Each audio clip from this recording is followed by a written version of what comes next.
Now, there is one big problem with Texas Board of Nursing, and I think this is a problem which is affecting so many nurses, registered nurses who are applying for registration or being able to take the NCLEX. Because before you take the NCLEX, for those people maybe who are not registered nurses or are not in this journey, before you take the NCLEX, you require your credentials to be evaluated.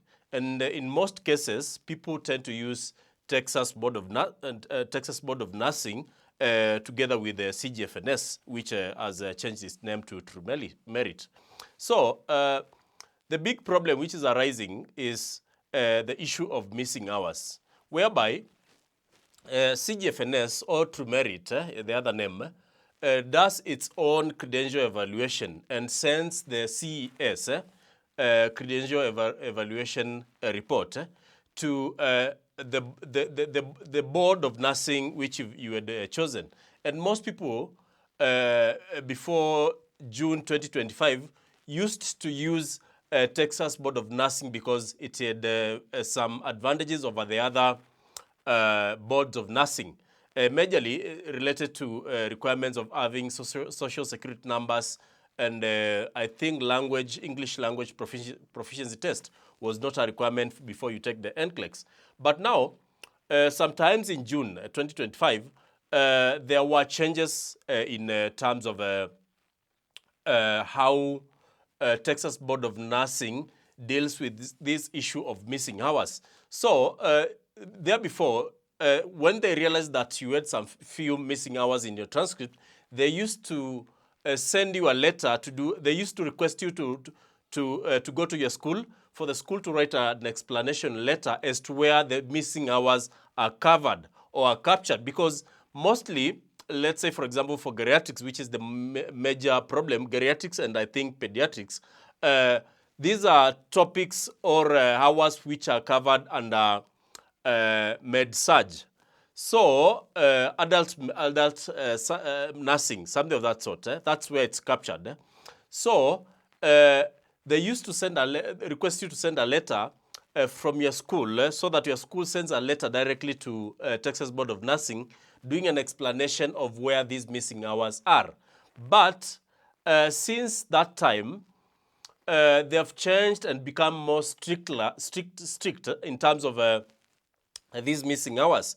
So what they are doing right now is that they send you to your credential evaluation body. In this case, which is CGFNS. I know there are others like just Sinley, but CGFNS is the big one among the ones which are used mostly by African nurses. So they are sending you back to CGFNS to do a re-evaluation of your transcript, of your education. And this re-evaluation, mark you, it's not free, because initially, for you to get the initial CS report, you pay around 70,000 Kenya shillings, which translates to around, I think, 485 US dollars. You can convert that to your home currency and know how much that is. So once they send you back to CGFNS to do a re-evaluation, you are required to pay another substantive amount of money, which is around 289 US dollars, I think. And that is not small money. I know in terms of US currency, that's not much money. But for most registered nurses in Africa, this is not a small amount of money. So once they send you to CGFNS, now you are required, the CGFNS requires you to go back to your school and get a new transcript, get a new education form filled, and also an explanation letter, which is sent now to CGFNS for them to be able to write another CS report and forward it to Texas Board of Nursing. I don't know what the other boards of nursing navigate this challenge, but that is what happens in terms of CGFNS and Texas Board of Nursing. So they send the other now the new CS report to Texas Board of Nursing, which then again now is able to give you the ATT. The ATT is the authority to test, which allows you now to be able to schedule and do and sit for the NCLEX. So most African nurses are struggling. I know this is a big challenge, and I've seen discussions in different forums whereby people are discussing how they were able to navigate this challenge. I think it's a common problem, and if you have experienced this problem, you can share in the comment section down there. Also, you can tell us how you were able to navigate this challenge, because you might be helping someone somewhere, because this is a challenge this is a problem which you have not created yourself. It's a problem which has arisen because of CGFNS, how they have evaluated your transcript, and also partially your school, how they have packaged your transcript, because we know nursing education is not structured the same way across the world. People learn the same way, learn the same things, but there are those fundamentals which are common. But how it is packaged, you find is not universal across many schools or different countries. So you find that your nursing education is equivalent to that of the US, but the packaging is where the problem is, and this costs the candidate a lot of money and time, because this back and forth, the sending of the letters, the going back to your nursing school, the usual red tape which happens everywhere, is likely to drag you back some few months. So I think it's high time we start sharing all this information about these challenges, how to navigate them, because the Texas Board of Nursing, there are other things you are paying for, like the fingerprinting, whereby fingerprints are sent to you, you take to your police department, they get your fingerprints, then you send them to Intentogo. I don't know what is the correct spelling, I'll put it here, for them to see whether you have any criminal record. Once that is done, once your fingerprints are taken, now it's you again to use your money and send these documents. In our case, we use DHL. I know there are other courier services. It's you to send these documents again to the US from your home country, and it's quite expensive for you to send these documents. So once they receive these documents, Texas Board of Nursing receives your criminal record report and verifies you to be able to take the NCLEX. So I think for those people who are majorly for those people who went to my alma mater, that is Kenya Medical Training College, there is this common challenge, and I think it's high time for the department involved to see the common challenge, to document the common challenges, because this is an area whereby many registered nurses are not only nurses for their home country. These are people who are also working for, yearning to work in other countries as registered nurses. So because this is a common challenge, the department which does the transcript needs to repackage this information properly, so that students are not, former students are not forced to fork out a lot of money for them to go through this process, because it's not a cheap process. It's quite expensive. So any added cost, it becomes quite heavy for candidates. So I hope the departments involved, they're going to see how they'll help students with that. So basically, that is what I wanted to tell you. Many nurses who are suffering in the same challenge. I thought this is what I can tell you. From the nurses who are already in the US, they're saying that it is worth it. And it's worth it in terms of the financial benefit you are going to get and other types of benefits which you are bound to get once you arrive in the US and start working as a registered. So continue studying for the NCLEX. I know there are so many resources. In my case, I'm using, I have a few books here.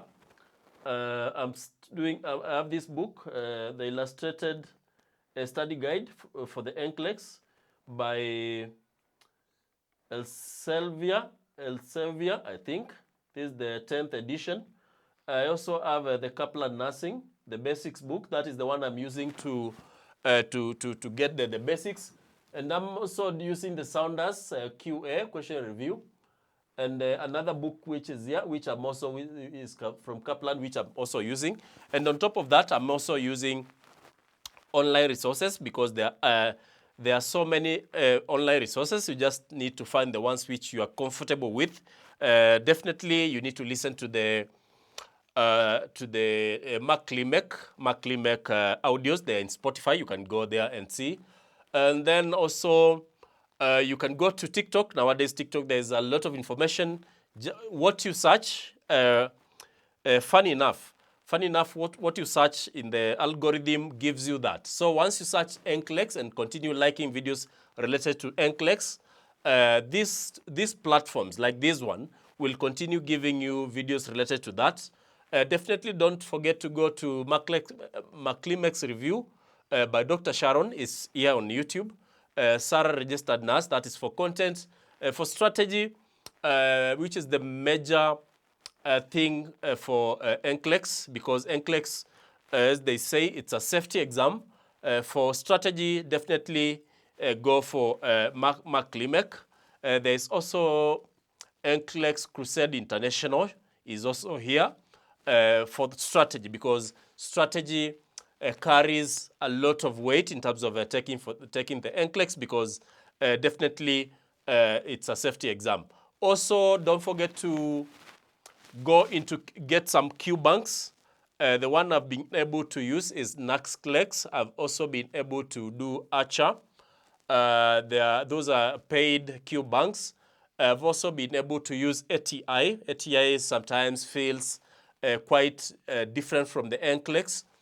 It feels like not the real in NCLEX, but Bootcamp, Archer, and NCLEX. Those are the ones which I've been able to review, and they feel like the NCLEX itself, and they are relatable. So once you're done with the content, go to the Q banks, and the strategy I usually say, you can divide your day into two, so that in the morning you do some content, and in the evening you do the questions in the Q banks.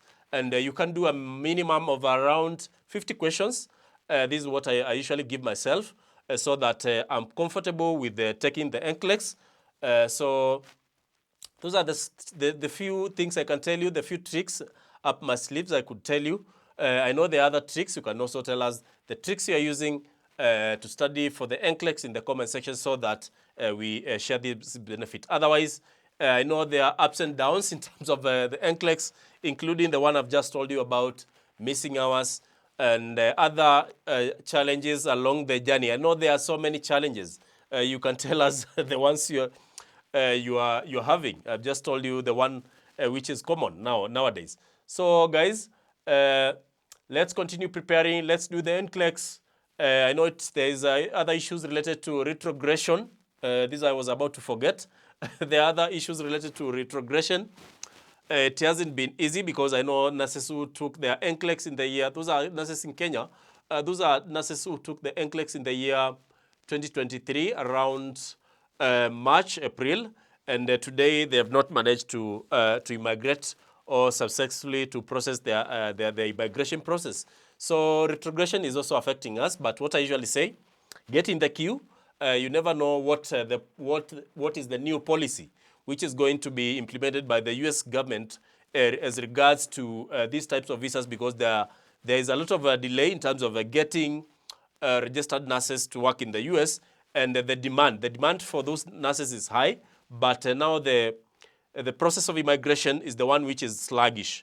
So we're hoping for the best. The best you can do right now, as you wait for the retrogression to end, is to continue preparing yourself, continue practicing, and continue saving the money you can, because this process, obviously, if you are being sponsored by maybe an agency, the agency will only cater for you as a registered nurse. In terms of the family and dependents, you are the one who is going to foot all these bills. So you need to save a lot of money for this process, because the flights, the medicals, all those processes, also the immigration process for the dependents is catered by you as the principal applicant. So continue preparing.